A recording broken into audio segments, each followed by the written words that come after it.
چو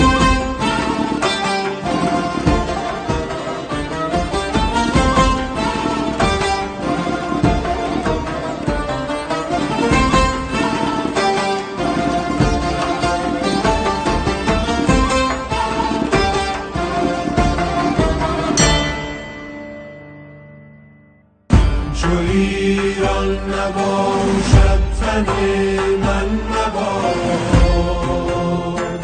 بدین بوم و بر زنده یک تن نباد بدین بوم و بر زنده یک تن نباد.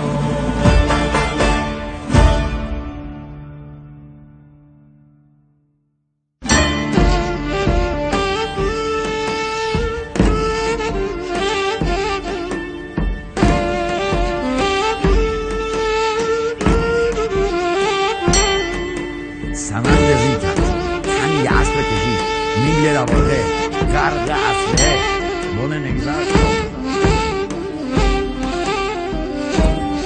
پرید به گرده سمن. آی الوا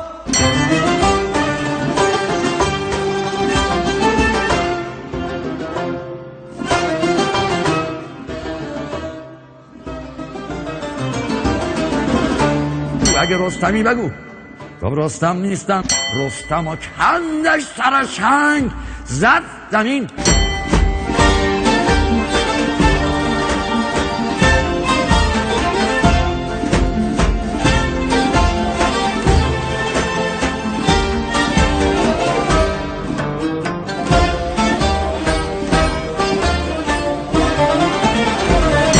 کنون بند بگشای از جوشنم برهنه ببین این تن روشنم. رستم اینجا رو پاره کرد، چشمش افتاد به اون بازوبندی که داده بود به تهمینه. فهمید بچهش، دست انداخت زیر این بدن مثل سرو. پسره میوه دلم را با دست خودم کشتم. به مادر خبر شد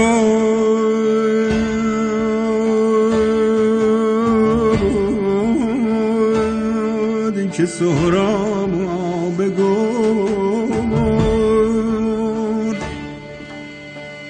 به تیغ پدر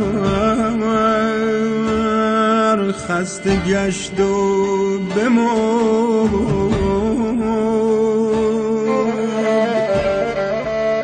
خروشید و ریبش نیامد از آن روی تو، از آن برز و بالا و بازوی تو.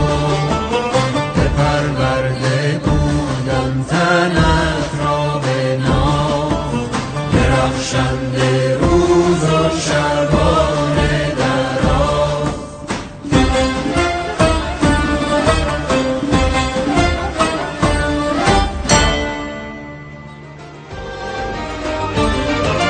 این خاک پاک ایرانه، مهد عشق و ایمانه. آهای دشمن ساده نشو این سرزمین شیرانه، این سرزمین شیرانه.